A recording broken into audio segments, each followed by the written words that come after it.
Buenas tardes, vamos a dar inicio a la clase de economía política. Teníamos que ver los videos del señor Arce Catacora y de Gonzalo Chávez que les había enviado para luego comentar.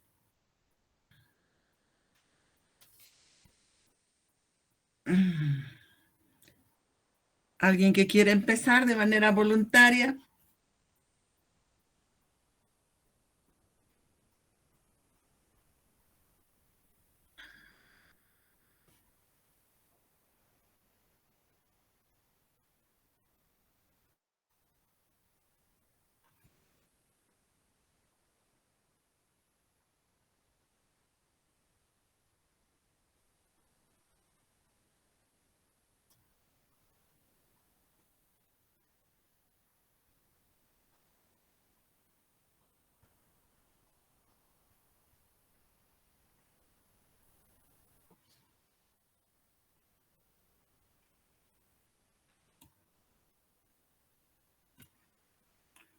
Grupo 1, tal vez. Obando García, ¿está? ¿Han visto los videos o no han visto los videos? Les doy unos 15, bueno, yo creo que será 15 minutos para que vean los videos. Transmitimos, si no. A ver.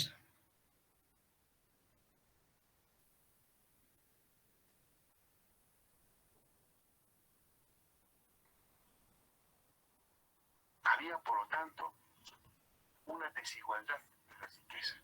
En nuestro modelo tiene que haber mayor desarrollo, de distribución, generación de empleo y, sobre todo,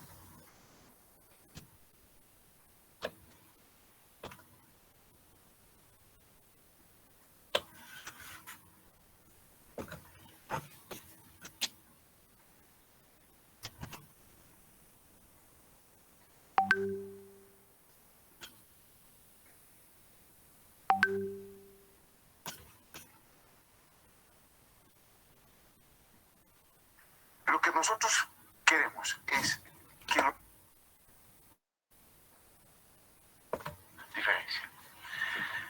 Este es un modelo que basa el crecimiento y el desarrollo de la economía en base al aprovechamiento de los recursos naturales. Es decir, lo que nosotros queremos es que los recursos naturales que Bolivia tiene sean utilizados para beneficiar a los propios bolivianos. Es un principio muy sencillo que plantea el nuevo modelo económico.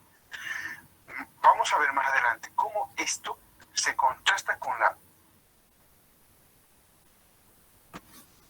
¿Han visto los videos? ¿No?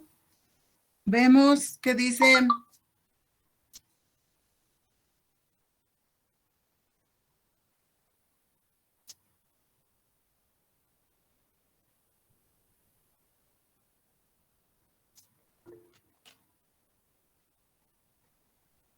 Ok.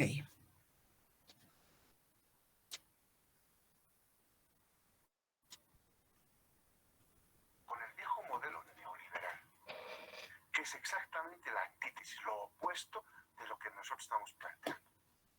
Y esto es muy interesante de este primer punto, porque cuando nosotros nos planteamos el crecimiento aprovechando nuestros propios recursos naturales, la oposición, por ejemplo, sacó inmediatamente a relucir la famosa teoría de la maldición de los recursos naturales.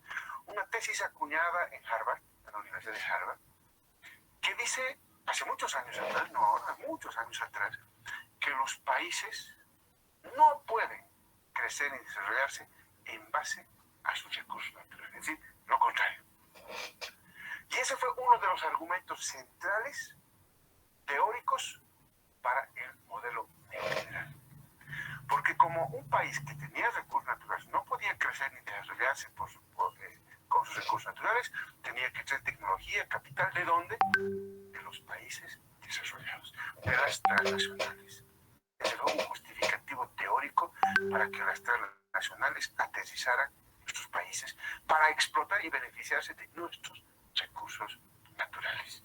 Entonces es un primer elemento central porque rompe la estructura teórica del viejo modelo neoliberal. Estamos yendo al corazón, a destruir el corazón del viejo modelo neoliberal para posicionar una nueva óptica de crecimiento en base al aprovechamiento de los recursos naturales. Primer elemento central. Segundo, la apropiación del excedente económico. En el pasado, alguien producía, generaba excedente y alguien se apropiaba ese excedente. Esa apropiación de excedentes del viejo modelo neoliberal fundamentalmente era el empresario doméstico y más todavía el empresario extranjero, las transnacionales. Por lo tanto, aquí lo que nosotros planteamos es que haya una generación del excedente económico, ¿no? Pero la apropiación de ese excedente económico tiene que ser de los propios bolivianos. Un otro elemento radical diferente al contexto del viejo modelo neoliberal que tenía sus raíces teóricas, que más bien pretendía decir que era el esfuerzo del empresario, que era el esfuerzo del transnacional de venir aquí y darnos el capital, darnos la inversión para producir y beneficiar a los bolivianos, lo que no era cierto, porque la plata se lo llevaban afuera. Tercera característica de nuestro modelo es un modelo redistribuidor del ingreso. ¿Qué significa lo de redistribuidor del ingreso? Distribuir es repartir. Redistribuir es repartir. Es decir, se genera el excedente económico que debería ser asignado a ciertos sectores que lo generan, pero lo que hace el Estado boliviano aquí es mejorar la distribución del ingreso entre los bolivianos. Es decir, al que tiene menos, no hay que darle menos, hay que darle más, porque necesita más. Y de esta manera vamos equilibrando el país, vamos equilibrando la economía. Es decir, que este modelo redistribuidor del ingreso lo que hace es una mayor igualdad en el país. Que la brecha entre ricos y pobres se vaya cerrando gradualmente. ¿Cómo lo hemos hecho en nuestro país? Hemos tenido varias formas de hacerlo. Primero, hemos implementado nuestras políticas sociales, que son las transferencias condicionadas, el bono Juancito Pinto, la rentabilidad, Juanafrudoy, la inversión pública que hacemos nosotros, los incrementos salariales inversamente proporcionales, las subvenciones cruzadas de energía, por ejemplo, a los ricos, a los pobres, en fin. Ese tema es la participación del Estado en su fase de redistribuir el ingreso entre los bolivianos. Es otra característica de nuestro modelo. Y finalmente, hasta aquí es el tema netamente económico, de modelo económico. Pero este es un modelo económico social. Social porque lo que pretende es, como decíamos, reducir, eliminar la desigualdad social y sobre todo eliminar y erradicar la pobreza de nuestro país. Que es una tarea no de un modelo económico, sino de tareas sociales. El viejo modelo neoliberal nos heredó una elevada pobreza, una elevada desigualdad, la brecha entre ricos y pobres muy grande. Lo que nosotros tenemos que hacer con el modelo es disminuir la brecha y eliminar a la pobreza. Ese es el papel social que tiene. Y este modelo, además, como vamos a ver, siguiente por favor, tiene diferencias enormes con el modelo económico neoliberal. Este es un modelo, decíamos, económico, por lo que mencionábamos, social, pero dos características fundamentales: comunitario y productivo. Lo comunitario tiene que ver con el rescate de lo común, de lo que nos involucra a todos, y no de lo individual. Es decir, nosotros no privilegiamos las necesidades de un individuo ante las necesidades sociales. Lo más importante son las necesidades sociales. Primer elemento central. Comunitario también porque rescatamos de nuestras comunidades, de nuestros pueblos indígenas, originarios, campesinos, sus valores. Por ejemplo, uno de sus valores fundamentales es el valor de la cooperación, de la solidaridad, en fin, valores que felizmente el neoliberalismo no pudo matar y que son típicos de un sistema netamente capitalista puro, el individualismo, la exaltación del individualismo ante lo común, lo solidario, que son valores que nuestros pueblos mantienen hoy felizmente. Y ese rescate cultural está presente en el modelo como valores que determinan el movimiento y la dirección del nuevo modelo económico, social, comunitario. Y productivo, finalmente, porque este modelo hace énfasis en que la única manera de salir de la pobreza no es extender la mano, sino producir. Ese es el elemento central, la llave para salir de la extrema pobreza. Por lo tanto, hay una diferencia enorme con el viejo modelo liberal que todo lo dejaba al mercado, un modelo económico, social, comunitario, productivo que involucra valores, temas productivos, económicos y sociales. La diferencia misma. Pero vamos en detalle, vamos a presentar 10 grandes diferencias. Hay muchas diferencias de nuestro modelo con el viejo modelo neoliberal, pero vamos a ir solo a las 10 grandes diferencias que tiene nuestro modelo. Primero, en el viejo modelo neoliberal que se implementa en nuestro país un 29 de agosto de 1985, bajo el gobierno de Paz Estenssoro de ese año, donde lanza sus primeras políticas con este decreto famoso, el decreto 21060, que después estas políticas neoliberales se consolidan en leyes. El neoliberalismo ya no está en el decreto 21060. El neoliberalismo ahora está en las leyes, en la ley de inversiones, en la ley de los bancos, en la ley de Banco Central, en la ley de pensiones, en fin, en varias leyes ya está el neoliberalismo, ya no está en el decreto. Pero eso fue el inicio del modelo neoliberal, el 21060, donde establece que el libre mercado, que es la postulación máxima que tiene este modelo neoliberal. El libre mercado. El mercado es el mejor asignador de los recursos, dicen los neoliberales. Es bajo la hipótesis del mercado eficiente. El mercado lo resuelve todo. La oferta y la demanda lo resuelve todo.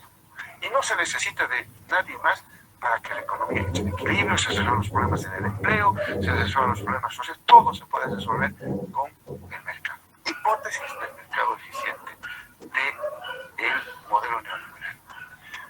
¿Qué planteamos nosotros contrariamente con ese mercado que supuestamente iba a resolver los problemas y que no resolvieron los problemas?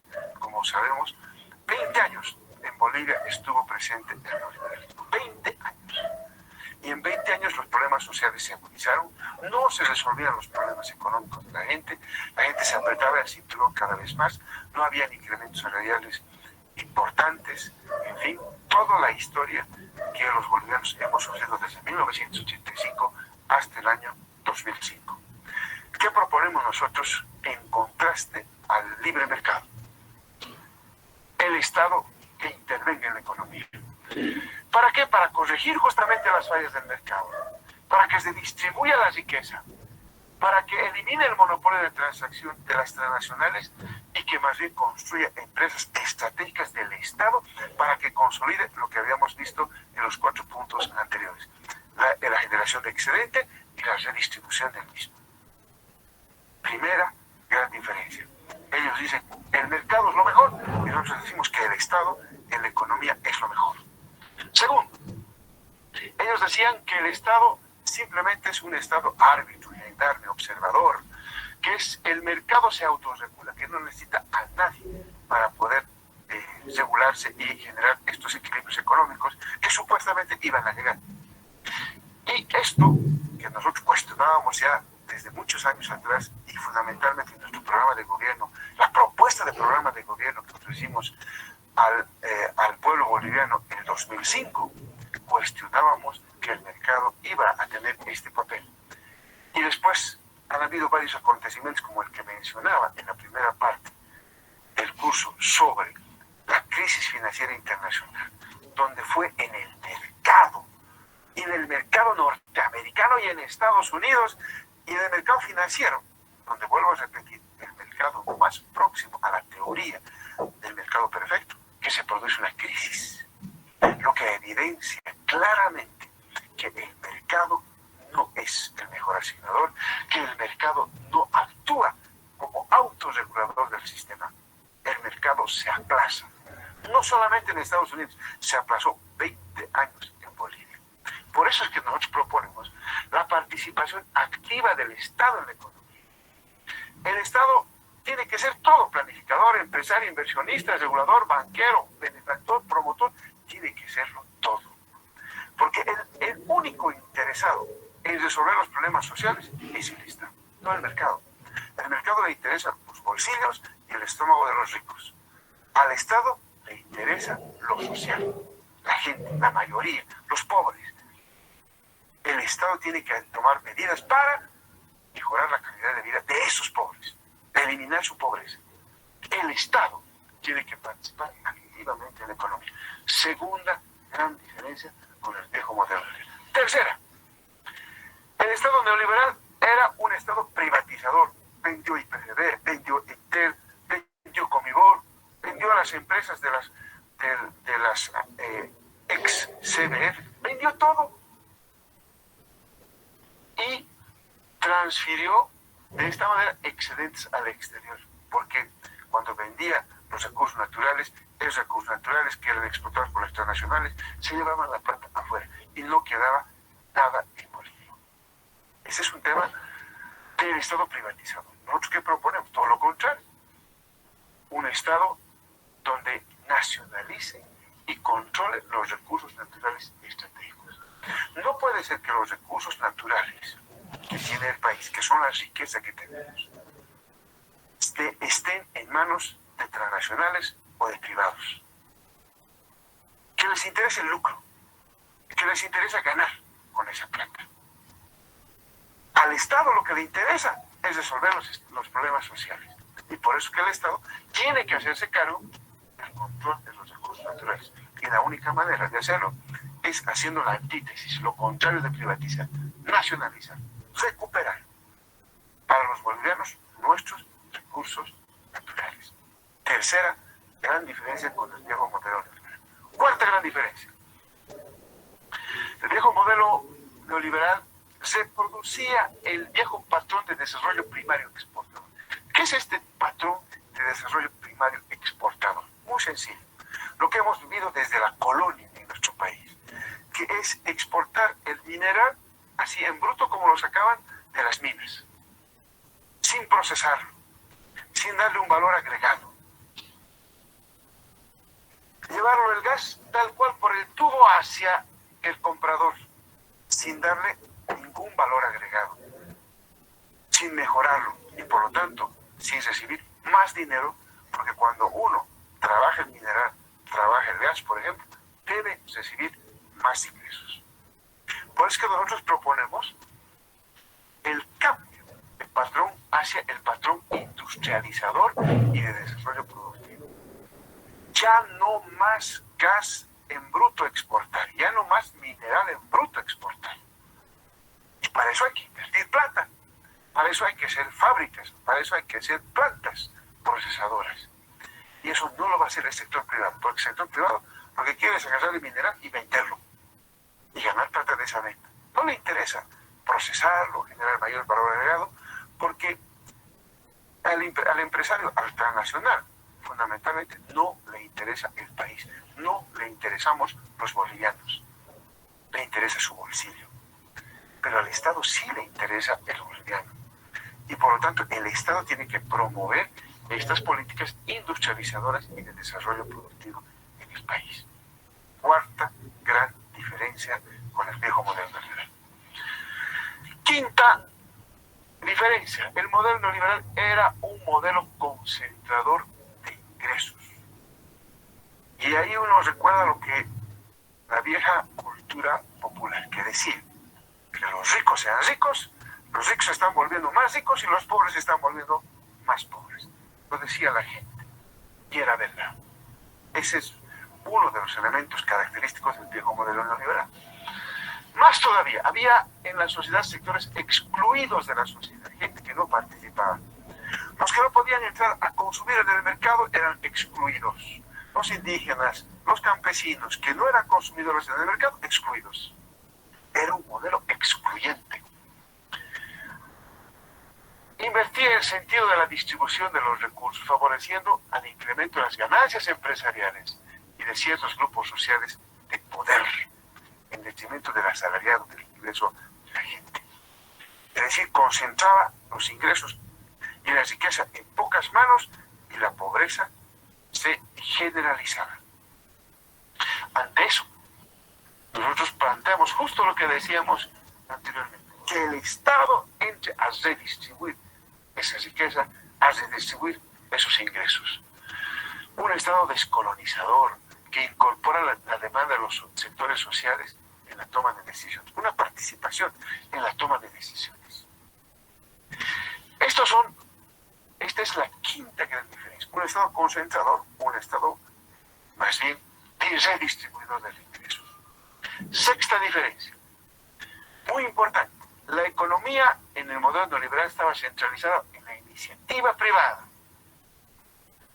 seduciendo a la mínima expresión al Estado. Era mejor que si el Estado no se meta. El Estado es ineficiente, el Estado no sabe manejar, no administra bien, todo lo malo al Estado, y el sector privado era el que tenía la iniciativa privada. Tenía todo el sector privado, teníamos que darle todo al sector privado. ¿Qué hemos tenido en 20 años? No se ha resuelto con la iniciativa privada nada de los problemas económicos y sociales del país. Por eso es que nosotros proponemos en el modelo que el Estado sea el promotor de la economía plural. El sector privado, las cooperativas, la economía comunitaria, por supuesto, bajo la vanguardia del Estado, se controle y se dirija y se planifique la economía. Entonces, sexta diferencia, iniciativa privada versus iniciativa del Estado, ¿no? Séptima, los neoliberales decían que había que crecer en función de la demanda externa, exclusivamente.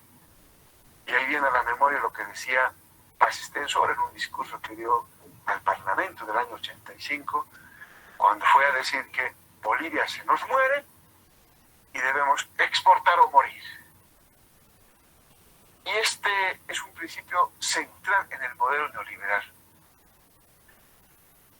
Decía yo hace un tiempo atrás que la Universidad de Harvard, cuando desarrollaba la enfermedad de los recursos naturales,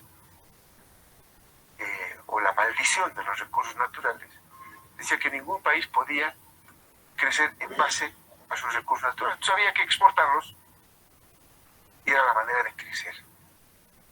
Había que vender el estaño, el zinc, el gas para crecer. Y lo único que hemos conseguido es empezar a derrochar nuestros recursos naturales y no nos hemos beneficiado. Este concepto de crecer en base a la demanda externa, que son las exportaciones, no ha dado resultado en el país. Por eso es que nosotros proponemos que no solamente hay que ponerle énfasis en la demanda externa, sino más importante, en la demanda interna. Es decir, crecer no solamente exportando, más importante, crecer cuidando el estómago, cuidando el bolsillo de los bolivianos. Esa es la demanda interna. Lo que el boliviano consume, lo que el boliviano puede guardar, cuidar, ahorrar, eso es la demanda interna.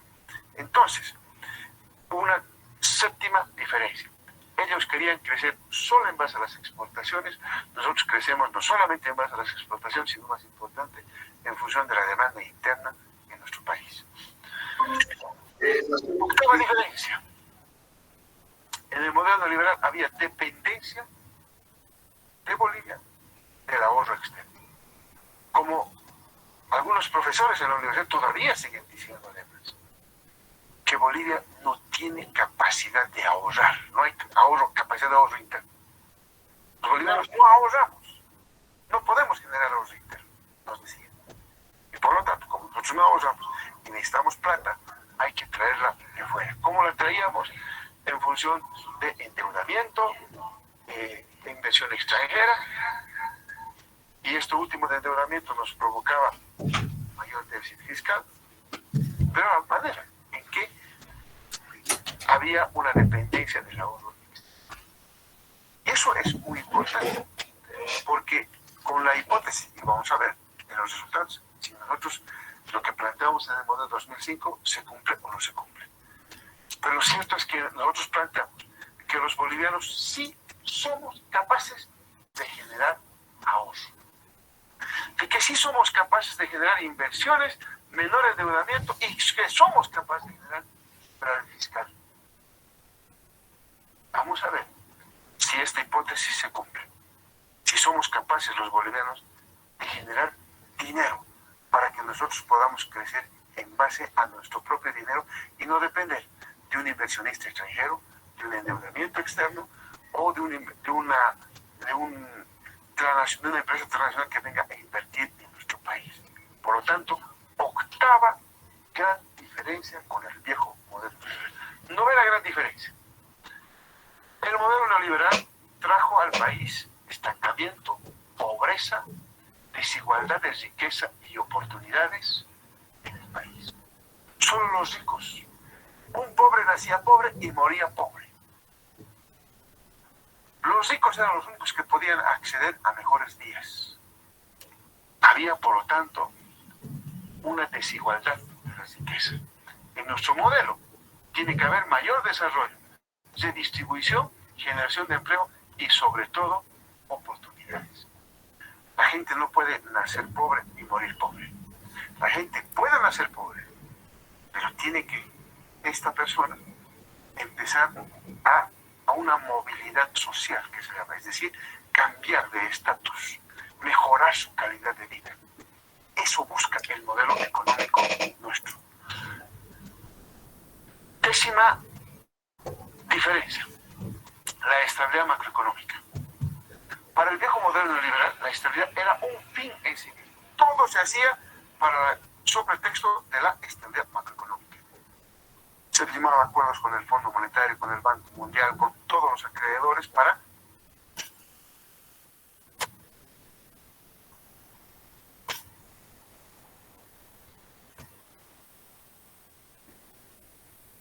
esa es la explicación que nos da, ¿no es cierto?, sobre cómo es el modelo. Luego, igual, vamos a ver una partecita nomás de las críticas que hacen al modelo por Gonzalo Chávez. inflándolos más allá de lo posible. Presento, por ejemplo, este es el dato del Instituto Nacional de Estadísticas. Ustedes lo pueden ver de manera invertida, lamentablemente, en el video, pero se ve como la dirección es altísima. Cuando el crecimiento fue de 4.20 a 4.22, en el gráfico da la impresión de un crecimiento elevado, cuando en realidad solo fue un crecimiento de 0.02 décimas. Entonces, nuevamente ahí vemos cómo el gobierno intenta artificialmente, a través de un truco de gráfico, mostrar que la economía boliviana ha estado mejor.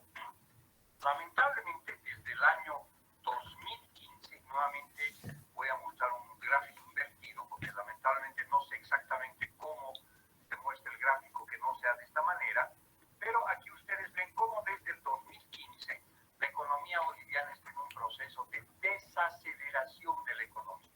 El año 2013 crecimos a 6.80%, después el año 2014 5.46%, el 2015 4.86%, el 2016 4.26%, después 4.20% y el año pasado 4.22%.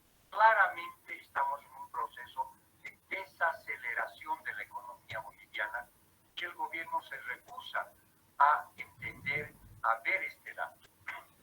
Para mucha gente dirá, bueno, si el crecimiento fue 4.22 para el año 2018, ¿por qué pagamos el segundo aguinaldo?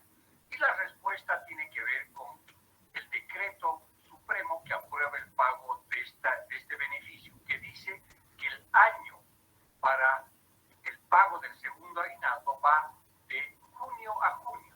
Es decir, el segundo aguinaldo se pagó calculando el PIB de junio del 2017 a junio del 2018.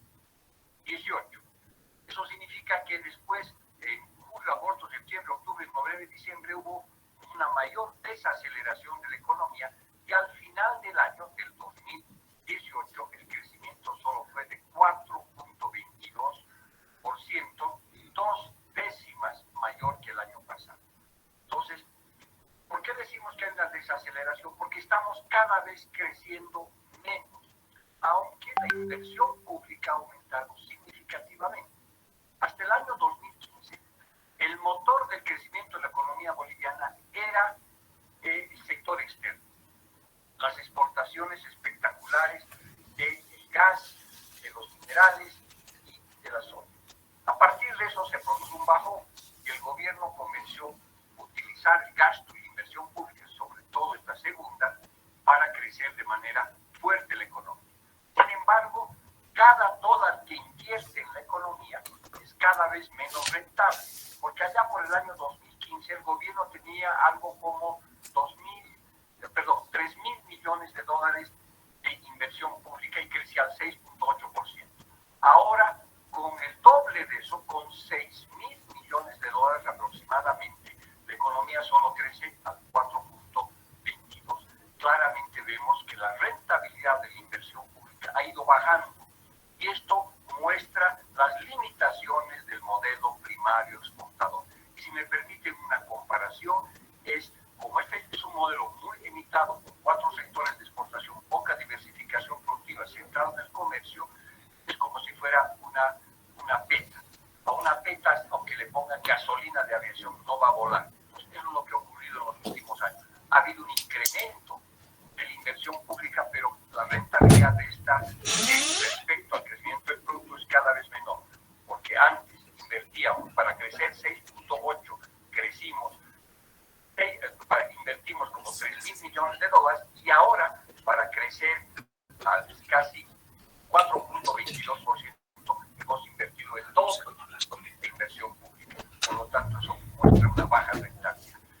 También este año hay que hablar un poquito de qué es lo que creció y qué es lo que decreció. El gran villano que decreció fue sobre todo petróleo, crudo y gas natural, que tuvo un resultado negativo de 7.82. Eso significa que el resto de la economía creció a tasas que están entre 1.87 y 6.91. Pero hay que hacer algunas precisiones. Sorprende mucho que la industria manufactura en promedio haya crecido 5.2. Hasta ahí uno diría, bueno, está bien. Cuando uno entra en detalle, uno ve que hay otras industrias manufactureras que realmente no sé de qué se trata, que han crecido de 2017 a 1.9 a 23.4%. Crecimiento brutal, que sería interesante saber cómo se calculó, por qué ese salto de más de 22 puntos de un año para el otro. El otro elemento que me gustaría señalar para matizar este crecimiento, para ver las dificultades que hay en el cálculo, es que servicios de la administración pública 6.78 creció a 6.78, mientras del sector de servicios de administración pública. Esto significa que el sector público creció, pero el sector público no genera valor en el sentido de bienes y servicios. Es complementario, entonces esta es otra variable que por supuesto eleva significativamente la tasa de crecimiento. Por lo tanto, esos son mis comentarios para el tema del crecimiento del PIB. Seguimos en un proceso de desaceleración de la economía. La economía cada vez crece a un ritmo un poquito menor. Desde el 2015 hemos bajado de 6.8 este año a ahora 4.2, apenas 2 centésimas mayores que el año pasado. Muchas gracias por su atención y espero que este análisis pues les ayude a su toma de decisiones como personas o como empresas.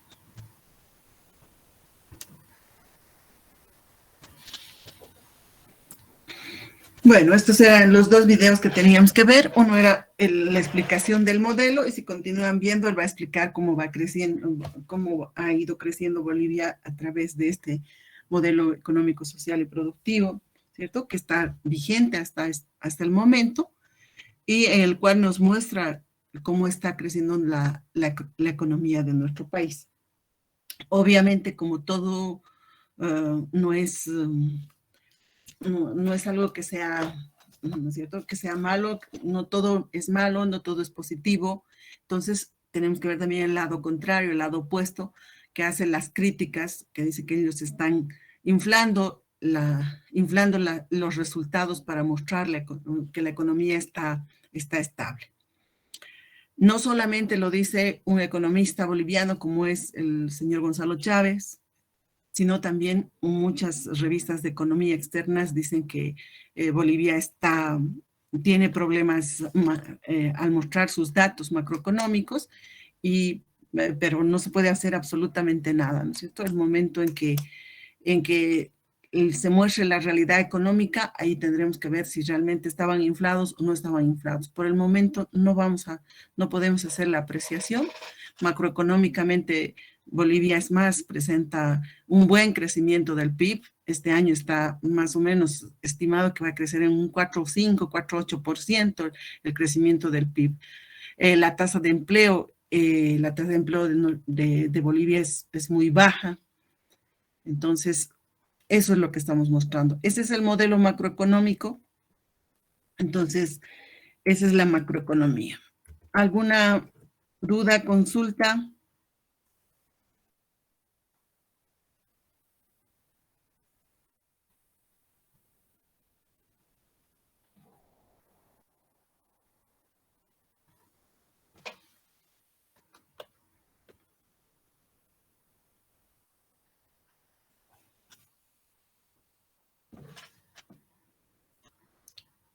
Con esto cerramos lo que hemos visto, todo lo que es el capítulo de macroeconomía para el examen.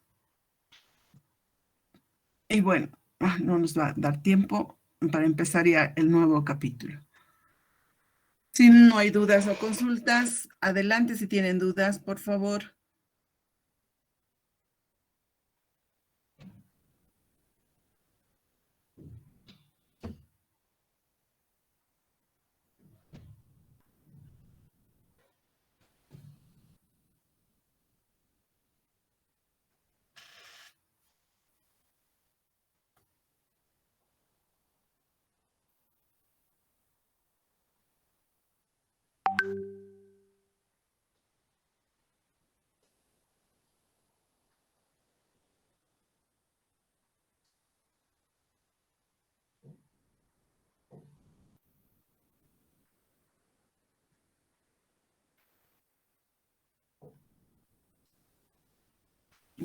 Entonces, si no hay dudas ni consultas, pasamos a la exposición. Déjenme un momentito revisar quiénes tienen, qué tema tenemos pendiente. No me acuerdo. Hoy estamos 19 de mayo. Capítulo 16 y 17 a cargo del grupo 8, correcto. Un minutito me fijo quién es el grupo 8, que no me acuerdo. Arnés Condor y José Elías están en el grupo 8. Sí, licenciada, Ok, voy a presentar. adelante.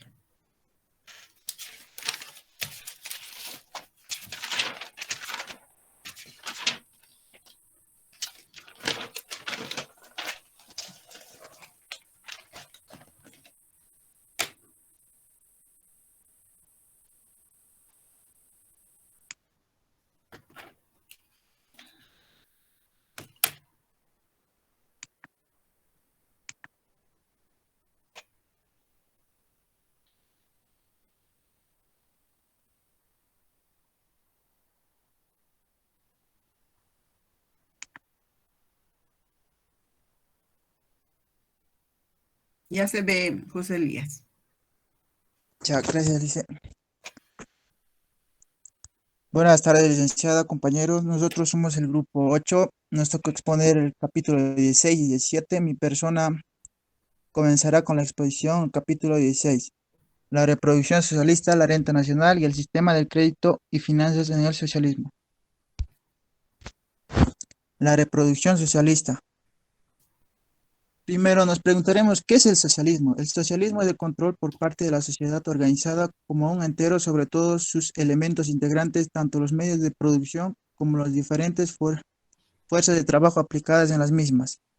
El socialismo es una ideología política que designa aquellas teorías y acciones políticas que defienden un sistema económico y político Bueno, el modo de producción socialista, en otras palabras, hace referencia a un sistema de producción en que los medios de producción se basan en la propiedad social y no privada. Es decir, para Marx, los medios de producción, disculpa, se le hizo algo. Perdón, Ya está volviendo. no voy a-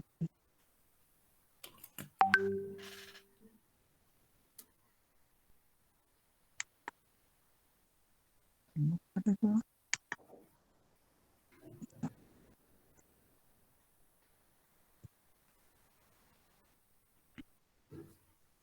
El modo de, el modo de producción socialista, en otras palabras, hace referencia a un sistema de producción en el que los medios de producción se basan en la propiedad social y no privada. Es decir, para Marx, los medios de producción en una sociedad capitalista estaban en manos de una clase dominante que explotaba al proletariado.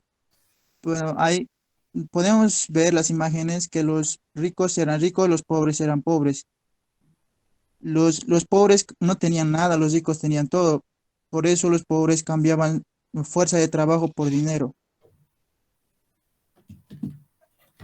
El producto social y su composición es un conjunto de bienes materiales como ser máquinas, herramientas, combustibles, ropa, cereales, combate, etcétera, que se producen en la sociedad en un determinado tiempo, un año, por ejemplo. Si se considera el producto social global desde el punto de vista del valor, se verá que consta de 3 puntos. El punto 1, el valor de los medios de producción gastados que se transfieren al producto acabado. El punto 2, el valor nuevo reciben creado destinando el consumo personal de los trabajadores. El punto 3, el valor nuevo recién creado destinado a la ampliación de la producción y de los fondos de consumo social. Cada una de dichas partes desempeña un papel particular en el proceso de la producción. La primera parte constituye el fondo de producción por el valor de los medios de producción gastados, es decir, para reponer el desgaste de los edificios, las instalaciones, las máquinas, herramientas y los mecanismos, así como el valor de los materiales primas del combustible, el fluido, electricidad consumidos y de otros elementos gastados durante la producción. La segunda parte del valor del producto social constituye al fondo de reposición de los gastos de mano de obra, es decir, el fondo de renovación de los artículos consumidos por los trabajadores ocupados en la producción material. La tercera parte del producto social global encarna el valor de la plusvalía, sirve de fondo para cubrir los gastos de mantenimiento de la esfera no productiva, así como para construir el fondo de ampliación de la producción, el fondo de la acumulación. Papel en el proceso de producción. Se clasifica en dos grandes secciones, la sección 1 y la sección 2. La sección 1 comprende la producción de los medios de la producción, las industrias, las maquinarias y todo eso. Bueno, la sección 2 comprende la producción de los artículos de consumo. Bueno, cuando vamos al mercado nos compramos las verduras, las papas y todo eso, lo que nos consumimos a diario.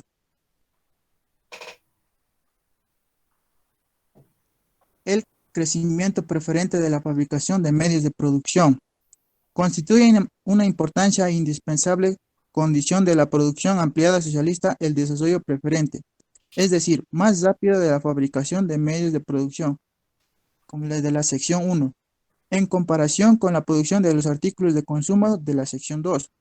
Para ampliar la producción necesaria, ante todo, fabricar medios de producción en cantidad suficiente, no solo para reponer los medios de producción gastados en el proceso de la producción, sino también para ampliar el volumen de la producción en total de las ramas de la economía nacional.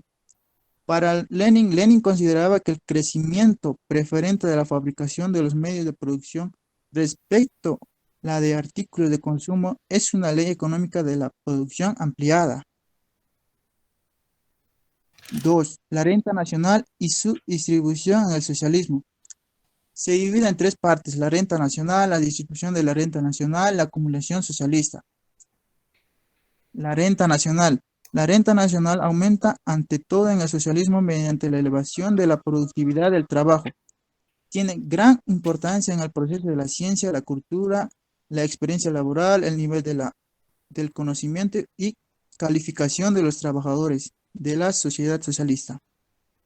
En la URSS, a cuenta de la elevación de la productividad del trabajo, se forma la mayor parte del incremento total de la renta nacional.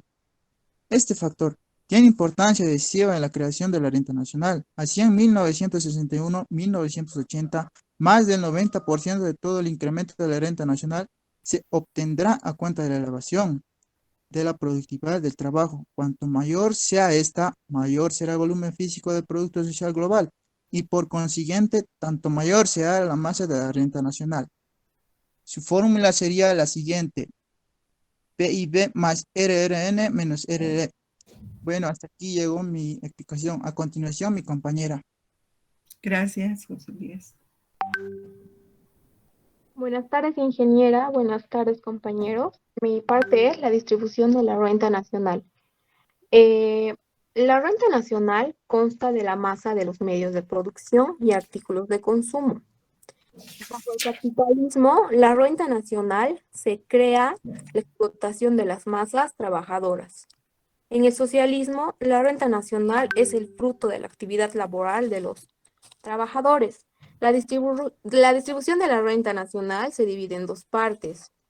La primera está formada por el producto necesario y el producto en sí que va para los bienestares de los trabajadores. Se distribuye entre los trabajadores ocupados. Y la otra parte va para la ampliación del producto, para hacer crecer el negocio. Esto llegaría a ser el plusproducto. La siguiente página, por favor.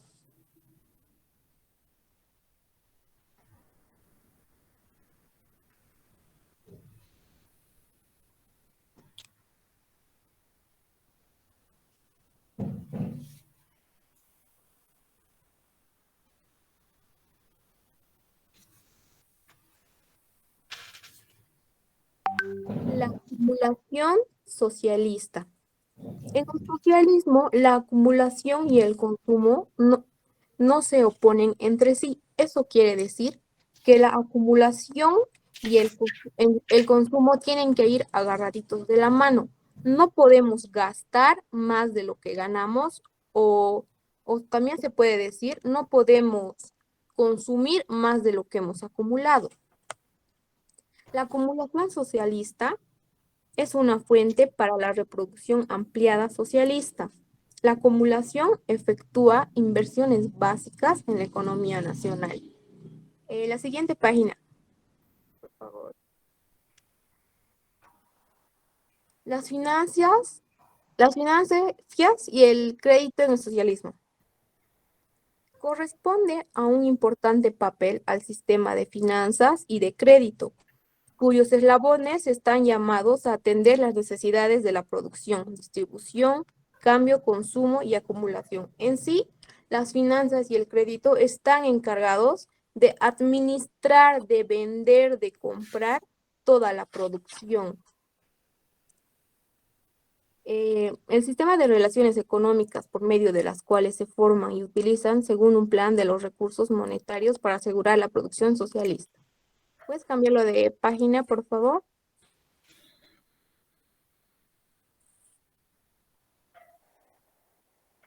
El presupuesto del Estado. Es el instrumento por medio del cual el gobierno determina una función normativa legal vigente de las directrices de la planificación. En sí, el presupuesto del Estado se emplea para seguir ampliando la producción.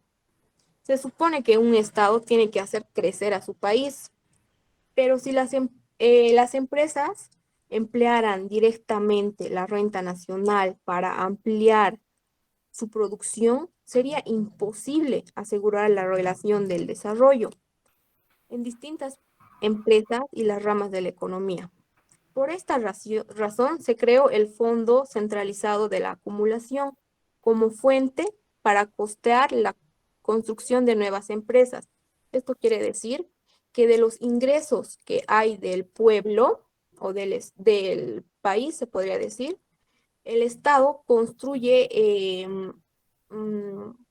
hospitales, cosas que den más progresividad al país. El presupuesto del Estado es el plan financiero del país, una parte considerable de la renta nacional para cubrir necesidades de la sociedad. Como les había dicho, el presupuesto del Estado va destinado para muchas obras. Acá en Bolivia se maneja, como decir, al año se dan propuestas de obra. Y eso se llama POA, donde el gobierno vigente en ese año da sus propuestas para que en ese año hagan sus obras.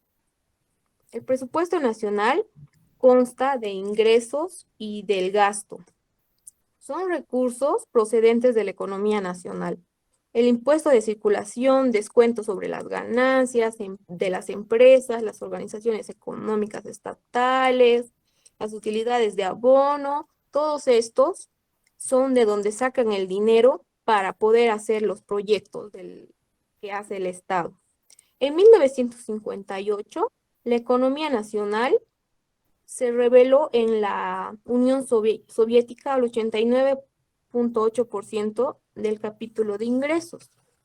Las pequeñas proporciones y la constante disminución del ingreso procedente de la población disminuyó. Después de la guerra, en 1957, la población abandonada del 15% del capítulo de ingreso, y en 1958, debido al cese de emisión de los préstitos del Estado, llegó hasta 10.2 y así fue bajando.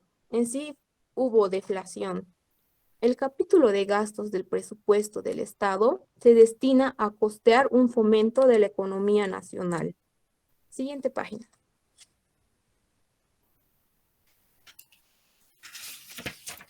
El crédito y los bancos en el socialismo. ¿Qué es el crédito? El crédito es la forma para movilizar los recursos monetarios temporalmente libres y emplearlos en forma planificada como objeto de hacer atención a la economía nacional. El crédito está unido a la rotación de los recursos de las empresas socialistas. Las empresas y organizaciones depositan en el Banco del Estado los recursos que obtienen.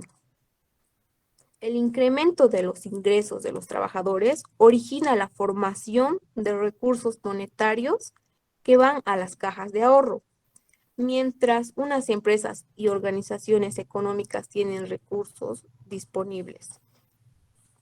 Los bancos concentran en sus manos los recursos temporales de la economía nacional. Y los créditos se dividen en dos, el crédito a corto plazo y el crédito a largo plazo. ¿En qué consta el crédito a corto plazo? Son préstamos con un periodo de un año. Los fundamentos principales llegarían a ser el 1, son reintegrados obligatoriamente. 2, los préstamos se conceden solamente para un fin concreto. 3, son garantizados con valores materiales. En sí hacen intercambio. Digamos, yo te doy dinero, tú me das tu cadena de oro, digamos, o yo te doy dinero y me das los papeles de tu casa o del auto. Los créditos a largo plazo son contenidos para ser utilizados en prolongados periodos, empleando para cubrir los gastos de las obras básicas. El sistema bancario de la URSS constituye en el Banco del Estado. ¿Qué es el Banco del Estado? El Banco del Estado de la URSS es el más importante del mundo. Tiene 5.000 sucursales en las repúblicas, territorios, regiones, ciudades, distribuido en diferentes países. El Stroinbank, el Banco de Financiamiento de las Inversiones de Fondos Fijos, Stroinbank, ejerce control del cumplimiento de los planes de construcción del acertado empleo de los recursos y de la reducción del costo de construcción. Y por último, las cajas de ahorro. ¿En qué constan las cajas de ahorro? Las cajas de ahorro abonan un cierto interés a los titulares de las cuentas corrientes por el empleo de sus recursos. Eso sería todo por mi parte. Gracias. Gracias, Paula.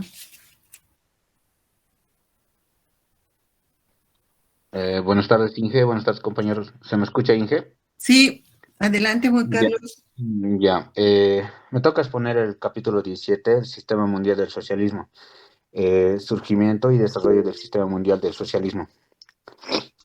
El surgimiento y el desarrollo del Sistema Mundial del Socialismo, tanto por sus esfuerzos en el campo de la ciencia y la tecnología como por las respuestas de sus avances, demandaron del capitalismo.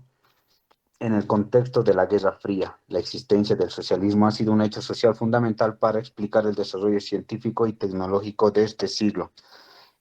Nos preguntamos cómo surge el sistema mundial del socialismo. Bueno, incluye un conjunto de filosofías políticas que se originan en los movimientos revolucionarios a mediados de finales del siglo XVIII y por su preocupación por los problemas sociales asociados con el capitalismo. ¿Cómo nace el socialismo? El estudio del socialismo se inicia a partir de la Revolución Francesa en 1780 en el siglo XVIII y XIX. Los principales países de Europa desarrollaron los procesos de sustitución del feudalismo por el capitalismo como sistema económico y los estados feudales se unen para formar las modernas naciones-estado. Siguiente, por favor. ¿Quiénes fueron los precursores del socialismo? Acá podemos ver de que Karl Marx fue un intelectual militante comunista alemán. En su vista e influye obras, incursionó en los campos de la filosofía, la historia, la sociología y la economía. Al lado también podemos ver junto a Friedrich Engels, el padre del socialismo científico, del comunismo moderno y del marxismo. Sus escritos más conocidos son el Manifiesto del Partido Comunista. También podemos ver como hay otros precursores como ser Henry Simón, también Ferdinand Lassalle, fundador del centroizquierda política y de la corriente socialista. Siguiente, por favor. El desarrollo.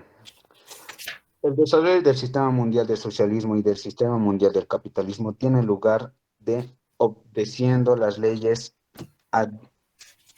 diametralmente opuestas. El sistema mundial del capitalismo se ha construido y se desarrolla en lucha encarnizada entre los estados que lo forman, acompañada del sometimiento y la esclavitud de los países débiles por los fuertes.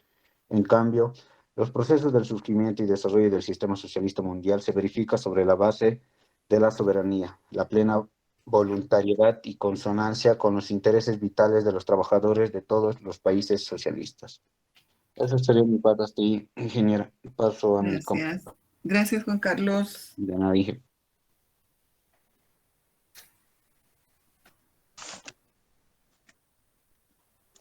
Buenas tardes, compañeros. Buenas tardes, ingeniera. A mí me tocó la cooperación y la ayuda mutua constituyente en la base de las relaciones económicas entre los países del sistema socialista mundial. Un nuevo tipo de relación política y económica. Siguiente, por favor. Las relaciones económicas son aquellas relaciones objetivas entre los seres humanos que tienen que ver con la producción y la apropiación, el intercambio y el consumo de bienes. Las relaciones políticas son aquellas que se llevan a cabo entre países para evolucionar y poder crear un mundo mejor mediante las amistades y evitando guerras. La unidad de la base política y económica e ideología más progresiva entre los países que están conformados por el sistema socialista mundial engendró un tipo de relaciones económicas y políticas entre países. Estas relaciones entre los países dan una plenitud y que surge la ayuda mutua. ¿Qué era la ayuda mutua? Era la ayuda entre los países socialistas. También eran que el fortalecimiento de la unidad y el sistema socialista en el mundial. Cualquier país socialista, sea grande o pequeño, siempre necesita la cooperación múltiple con los demás estados socialistas. Todos los países socialistas hacen su aportación y la construcción y desarrollo del sistema mundial, del sistema socialismo. La multilateral cooperación fraternal de los países del socialismo. Esto también permite aprovechar al máximo las ventajas que brindan el sistema socialista mundial y establecer un tipo de relaciones económicas y políticas. Siguiente, por favor. La División Internacional Socialista del Trabajo. A fines del siglo XIX se conforma el Sistema Mundial de la Economía, donde se conforma el esquema de división del trabajo y se definieron dos polos opuestos, el capitalista y el socialista. El capitalista, por un lado, del mundo desarrollado, conformado por un puñado de potencias e industrias, lideradas por Estados Unidos, Inglaterra y Alemania. El socialismo, por otro lado, era el restante de naciones por parte de las cuales apenas empezaban a partir en calidad de un país independiente, mientras los otros restantes continuaban siendo sometidos al yugo colonial del primer grupo. El socialista es el primer régimen que crea las condiciones para la colaboración de pueblos grandes y pequeños en pie de la igualdad y la conveniencia mutua y asegurar la vigorización de la independencia económica de todos los estados integrantes del sistema social mundial. Gracias a esto se da la División Internacional Socialista del Trabajo. Quiera esto, cada país puede presentar con mayor atención en aquellas ramas de la producción social que cuentan en dicho país con una condición favorable, con recursos y materiales, obreros, ingenieros y peritos. Por ejemplo, Polonia se ha convertido en un país de construcción de maquinaria y en gran escala de extracción de hulla y la fabricación de productos químicos y de metales no ferrosos. Mientras la mayoría de los países de campo socialistas se especializan en la producción de determinada clase de artículo, los países como la URSS, que era la Unión Soviética, y la República Popular China, que disponen de enormes territorios con gran diversidad de recursos naturales y numerosa población, ofrecen las condiciones más favorables para desarrollar aún más la especialización y la cooperación de la producción en el sistema socialista. Siguiente, por favor. Las formas de la cooperación económica. Los principios formas de cooperación económica de los países del sistema mundial del socialista son la coordinación de los planes de la economía nacional, el comercio exterior, la concesión de créditos y la ayuda técnica y científica, el intercambio de experiencias técnicas y científicas, el intercambio de experiencias en la construcción económica y la ayuda en la capacitación personal. Gracias.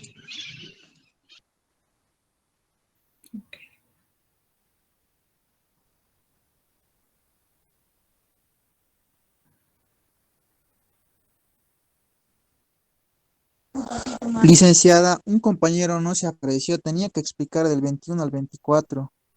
¿Cómo podríamos ¿Es hacer eso? Bustamante Aguayo Mauricio?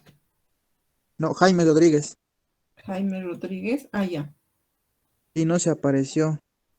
ya. Entonces, ya, perfecto. Lo salto nomás, ¿no ve? Sí, o sea, Rodríguez Crespo Jaime, ¿no es cierto? ¿Está bien? Sí, no se apareció. Ya, perfecto. Pero por ahí está enfermo, cualquier cosa, entonces yo estoy poniendo no se presentó y después si se presenta, vemos qué pasa. Ya está bien, gracias, licenciada. Bueno, buenas tardes, ingeniera, buenas tardes, compañeros. Y A mí me adelante. toca explicar sobre la coexistencia pacífica y la emulación económica de los dos sistemas mundiales. Siguiente, por favor.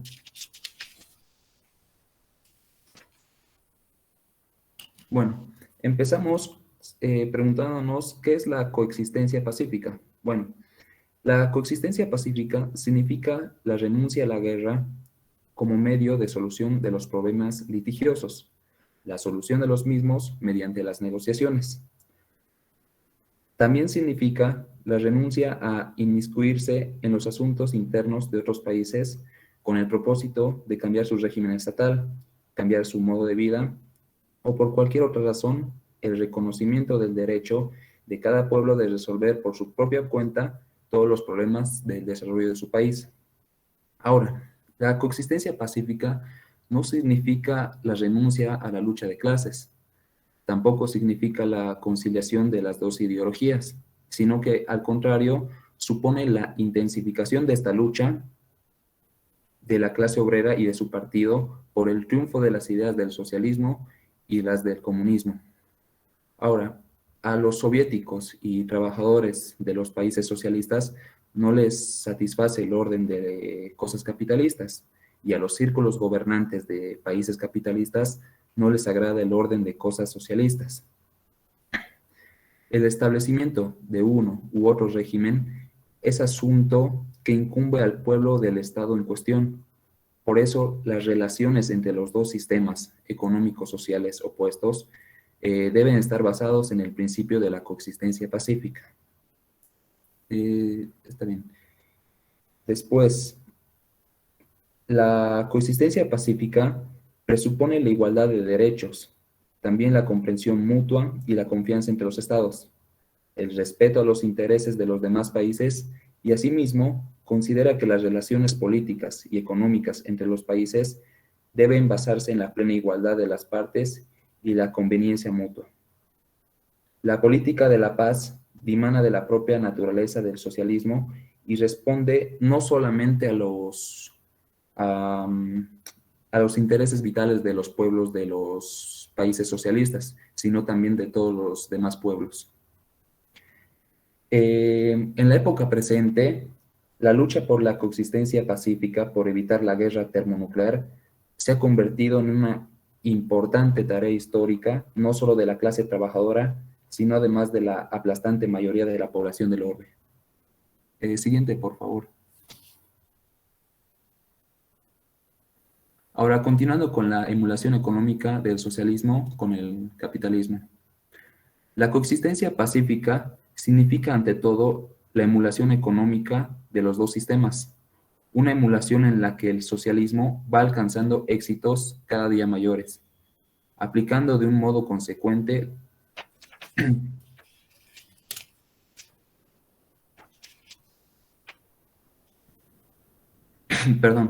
la línea de coexistencia pacífica. Los países socialistas refuerzan constantemente las posiciones del sistema socialista mundial en su emulación con el capitalismo. Ahora, en última instancia, en todo el mundo va a triunfar el régimen que brinda a los pueblos mayores posibilidades para mejorar su vida material y espiritual. Ahora, cuando se dice que en la emulación de los dos sistemas, el capitalista y el socialista, triunfará el socialista, no significa la victoria mediante su injerencia en los asuntos internos de los países capitalistas. Continuando con esto, vamos a hablar de dos etapas de la emulación del socialismo. La primera, que va a empezar con la victoria de la Gran Revolución Socialista de octubre, cuando el socialismo estaba representado solamente por la Unión Soviética. El socialismo conquista relevantes éxitos en la emulación al ocupar el segundo puesto en el mundo y el primero en Europa. Luego, la segunda etapa comenzó al formarse el sistema socialista mundial después de la Segunda Guerra Mundial. Constituyen un resultado importantísimo en la lucha del socialismo en este periodo. La victoria total del modo socialista de producción en el marco de todo el sistema socialista mundial, los enormes éxitos históricos en el desarrollo de la economía, también en el aumento del bienestar de los pueblos de los países socialistas. Eso es todo, Inge. Gracias, Mauricio.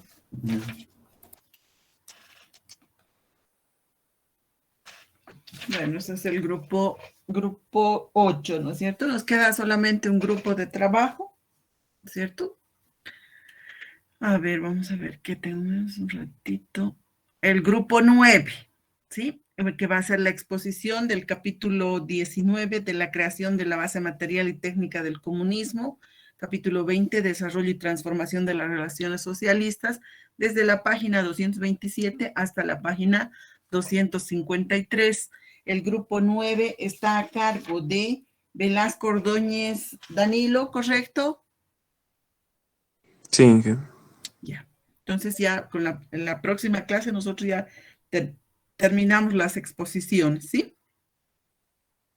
Licenciada, una consulta.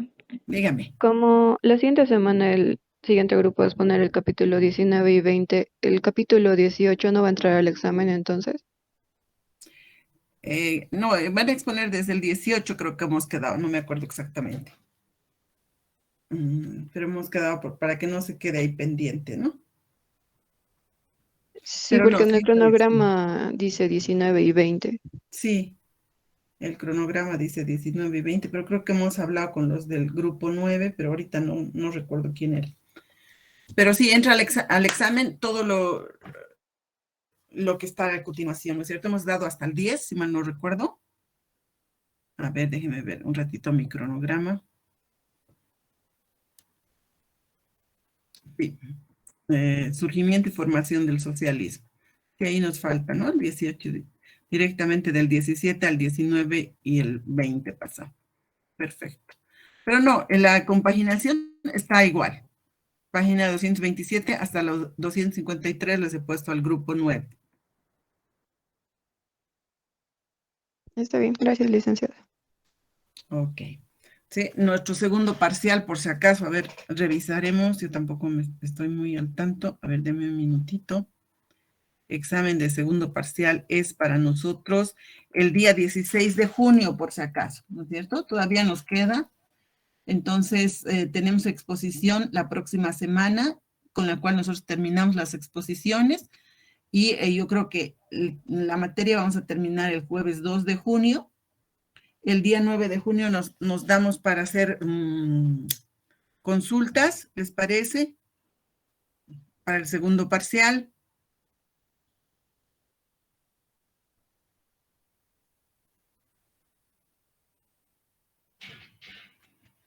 Ya estamos planificando nuestro, ya, entonces ya tenemos, sí, nosotros no tenemos ningún atraso con los que estoy atrasados con viernes, porque bien siempre nos toca elecciones, feriado, todo. Con ustedes no estamos atrasados. Ya. ¿Alguna duda o consulta más? Hemos visto todo lo que es el socialismo, todo lo que, o sea, cómo nace el socialismo, porque, bueno, lamentablemente el capitalismo no es el único sistema, por eso hablan sus compañeros de la emulación, tienen que coexistir los dos sistemas. Y hasta la actualidad estamos en esa coexistencia de un socialismo conocido como el socialismo del siglo XXI, no tiene las mismas características que el socialismo que estamos estudiando, pero tiene los mismos principios, ¿no es cierto? Pero estamos diciendo, a eso se refiere, que tanto el capitalismo como el socialismo tienen que coexistir, o sea, tienen que estar, ¿no es cierto?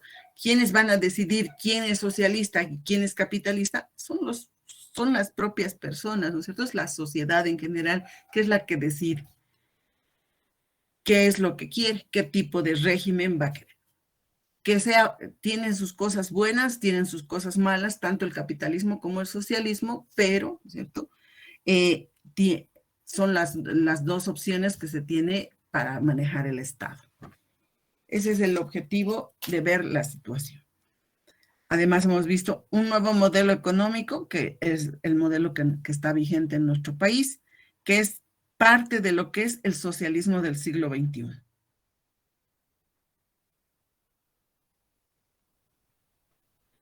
Vamos a hacer